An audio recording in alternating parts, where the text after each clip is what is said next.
Hello, Virgo, Sun, Moon, Rising, and Venus signs. Kamusta kayo? Sana po nasa mabuti kayong kalagayan. Welcome back po sa Star Tarot. At kung bago kayo rito, welcome din po kayo. Please subscribe, like, share my videos, and leave me a comment po kung naka-resonate kayo. Thank you. So, yung first card ninyo is your situation. Wow, napakaganda. This is your challenge. This is your advice. And ito yung inyong outcome. Wow, napakaganda, Virgo. Sobra. Nakakatawa. Sobra. Thanks God, no? Ipagpasalamat na natin ito. And then, let's claim it, no? Na ito talaga ang dumating at pangyari sa buhay ninyo.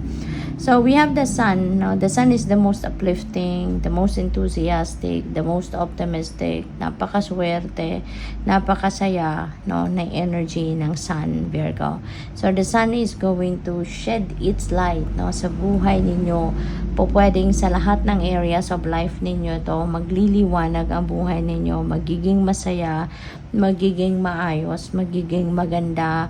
Kung meron man kayong mga problema pinagdadaanan, you know, that's going to fade away kasi mababalot na kayo ng liwanag, no, ng sun. And this is also about healing, no?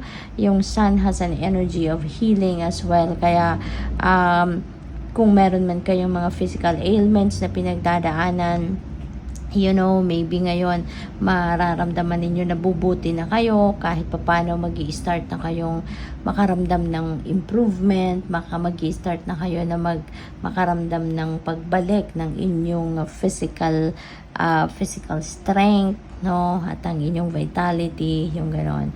So, sa mga sitwasyon din, ano, even your mga problematic situations ninyo, may mga challenging situations kayo, this is also the time, no, na mararamdaman ninyo or mapapansin din ninyo na maayos, no, ang inyong sitwasyon or magiging maganda ang inyong sitwasyon na. So, this is a time for success as well, financial, material, success sa pagharap sa mga problema. So, maganda ang inyong sitwasyon. Masaya, maganda, no? At ang challenge lang ninyo rito is 8 of Wands, no? So, si 8 of Wands kasi, this is a fast-moving energy. Pero since nasa challenge position siya, so pwedeng may kabagalan, ano, ang mga pangyayari sa buhay ninyo sa ngayon.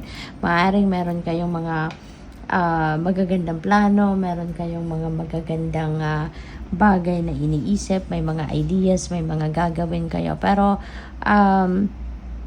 pwedeng may mga delays dito na mangyari, maaring may mga blockages, yung gano'n, ano. At, kumbaga, hindi kayo basta-bastang move forward, no? Kasi pwedeng merong mga kulang, no? Pwedeng merong maging mga sagabal, no, sa path ninyo. Kaya pwedeng but that doesn't necessarily mean na hindi na mangyayari kung ano man yung gusto ninyo, hindi na mangyayari yung mga plano ninyo. It's just that may delay. It's just that merong pagbagal ng mga galaw, no, yung ganon. So, yung advice sa inyo, we have 5 of Wands, no? 5 of Wands is conflict. So, pwedeng merong mga kumukontra, no, sa inyo rito, sa mga iniisip ninyo. Merong mga kumukontra sa mga gusto ninyong gawin. Pwedeng may mga nag-o-oppose, diba, na other parties siguro. Or pwedeng internal conflict, no? That could also be gulo sa isip ninyo, no? Baka may mga ganong sitwasyon. Kaya, maaaring ganon ang sitwasyon na pwedeng kailangan ninyong i-address sa ngayon. And this is encouraging you, no, encouraging you na pwedeng makipag-usap kayo sa ibang tao. No, kung internal conflict ito, maybe there are people na makakausap kayo na pwedeng humingi kayo ng advice, humingi kayo ng lumapit kayo sa mga like-minded people, no? Mga tao na mas makakaintindi ng inyong sitwasyon, and maybe sila yung mapagkukuhanan mo ng mga encouraging words, no? Sila yung makakapag-advise sa'yo, makakapagbigay sa'yo ng mga gandang advice, no? So that is possible. Possible din ang iba sa inyo rito, Virgo, na kung ito man ay conflict with other people, no? Kunyari, ito mga kumukontra sa'yo, kung merong mga nagtatry na yan na pigilan ka sa kung ano man ang mga plano ninyo, maaaring magandang makipag-usap, no? Makipag-appointment ka, makipag-usap ka, kasi wala namang problema, 'di ba? Or challenge na hindi nadadala sa magandang usapan, 'di ba?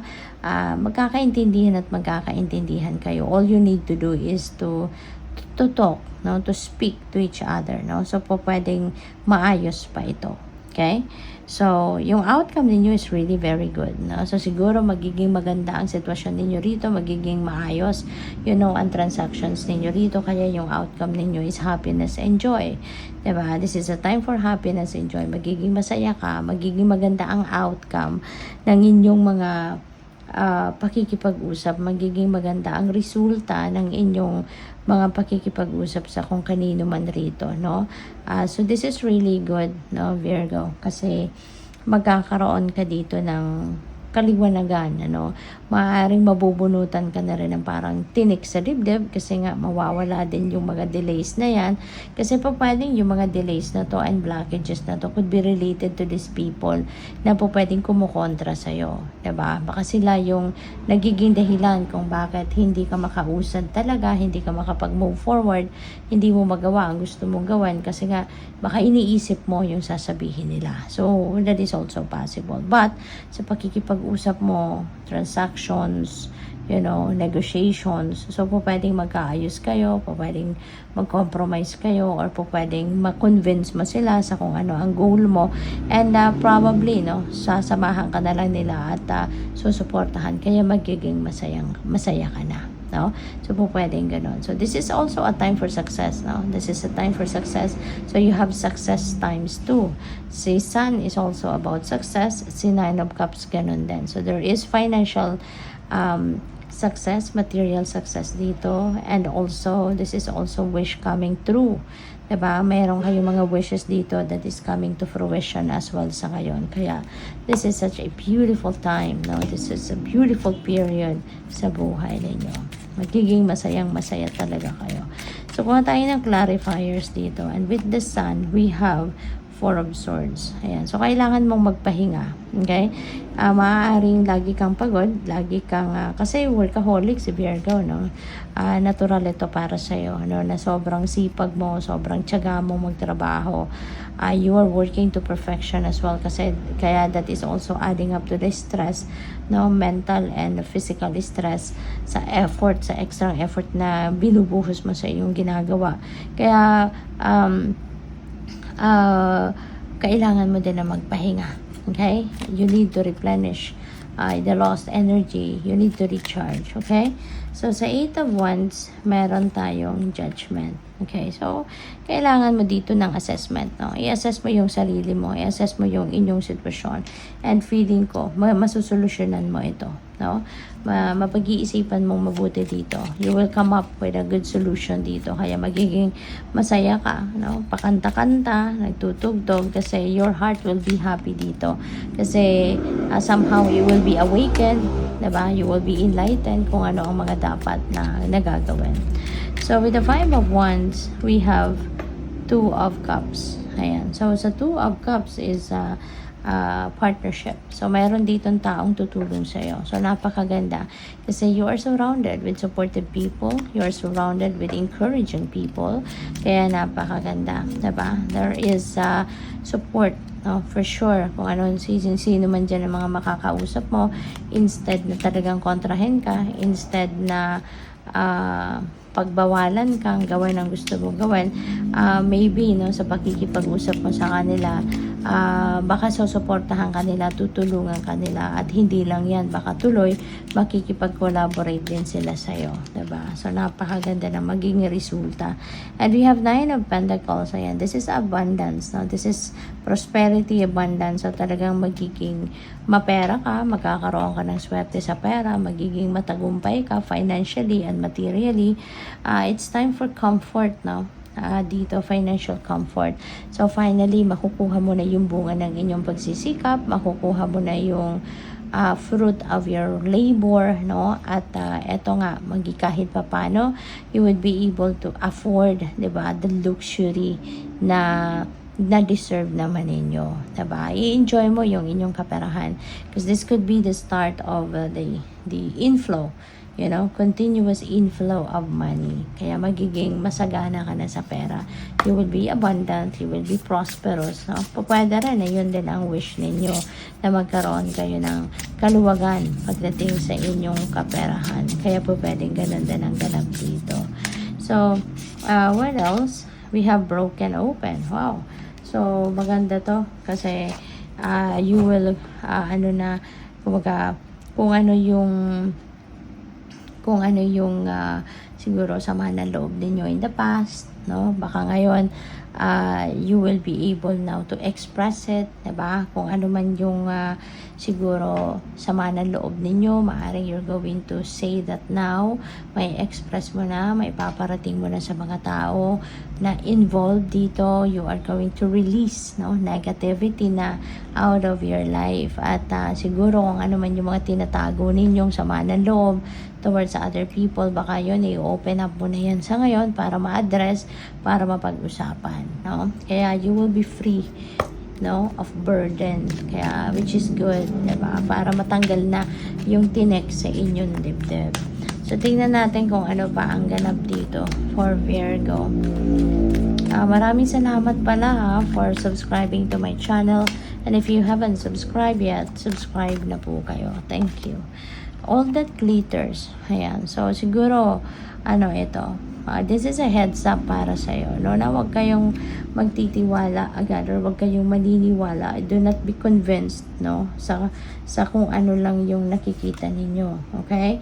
Kasi hindi lahat ng nakikita ninyo sa surface, that's all about it. No? Hindi lahat ng nakikita ng inyong mga mata ay yun na yun. No? Hindi pa yun. No? There are so many things that you need that is yet to be discovered. No? Hindi lahat ng makinang ay gold. Hindi lahat ng maganda sa paningin ninyo ay talagang maganda sa loob yan or maganda underneath. No? Kaya kailangan na kailangan ninyo na mag-dig deeper pa, kumbaga, sa mga sitwasyon ninyo, mga opportunities, or even tao, diba? Hindi lahat kasi nang nakangiti din sa'yo ay totoo. Ang mga ngiti na nasa, totoo yung mga ngiti na pinapakita nila sa'yo. Parang ganun lang din yun, ano? So, you really need to, kilalanin nyo pa, alamin nyo pa, no, kung ano ang nasa ilalim, diba, ng mga makinang, no, or mga attractive na mga bagay na pinapakita nila sa iyo. Okay? So, for those who are not escaping the ads po, maraming salamat din for your support. So, what else? We have a win-win outcome is forecast. Ayan, so maganda. Kasi lahat ng effort mo dito, no, magkakaroon ng magandang resulta.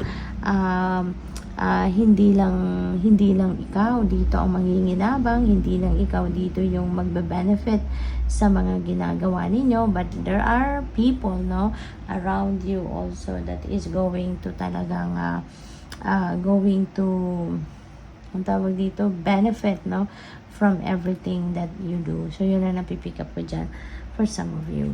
So, tingnan natin kung ano pa ang kung anong final message ninyo dito, Virgo.